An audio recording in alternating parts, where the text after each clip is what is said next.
Hello, so someone asked me about sodium and I want to clarify, okay, because the post that I have been making for the past few days, it's all about salt.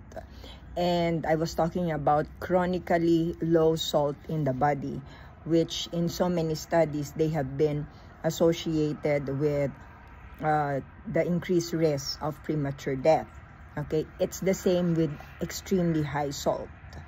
And the recommended dietary allowance for salt is around 2 grams to 4 grams. So anything that is low, like 1.5 grams, or those that are consuming 5 grams in a day, those are too high. And if you have intake of those salt, they are harmful for you. So this is the problem with doctors, because they tell their patients, in an attempt to lower the blood pressure, they tell their patients to limit their salt. So majority of the patients are chronically low in sodium. And there's a study that says that those people who have chronically low sodium in the body have shorter lifespan.